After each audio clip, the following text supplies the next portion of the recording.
Hello. In this presentation, we're going to explain the scatter plot showing Keystone retesting students, comparing their old score with their new score. So here we have a student. This student will become a data point, and he will join his other data point friends. First, we're going to plot the scores along the horizontal axis. So we have an original test score axis. You can call this the x-axis. And the test scores range from low to high. Now the data points, or our students, may have scored along this range. Some students scored low, some students scored high. But on the Keystone exam, the important number is 1500. That is a passing score.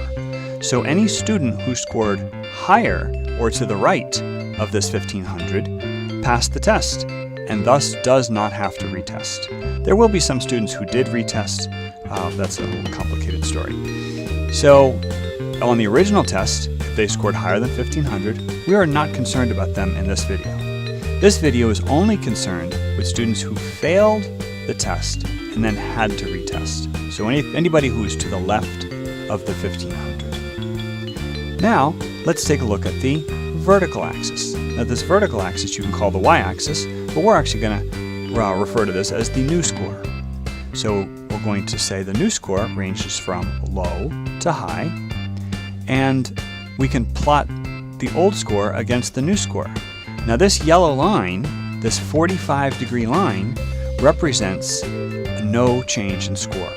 So for example, let's say somebody scored low on the original test, and then when they retested, or when he or she retested, they scored the exact same low score. If the score matches, the data point will be on this 45-degree line.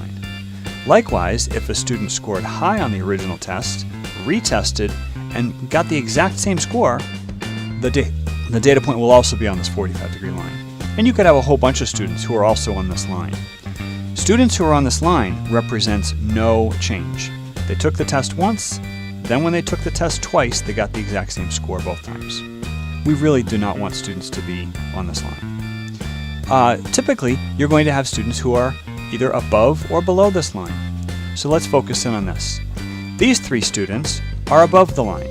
That means that when they retook it, their new score was slightly higher than their old score. Now the further away you go from this line, the greater of a score increase they got on the new test. Likewise, these three students are below the line, which means when they retook the test, they scored lower. And the further you go away from this yellow line, the lower their new score is from their old score. Now this is a very bad situation. We do not want students to score lower on retest. So let's revisit our 1500 passing score. Remember, students to the right of this line we're not really concerned with them because they really didn't have to retest this module. But let's add the 1500 on the vertical axis. The new score, we want them to pass the new test. So let's put our data points and make our final scatter plot. So this is our final scatter plot of our typical 8 students. Again, we're happy that these 4 students scored above the yellow line, which means these 4 students all improved their score. Okay, that's great. But only one of these students, upon retesting, actually passed the test. This is the only point that matters on this entire scatter plot.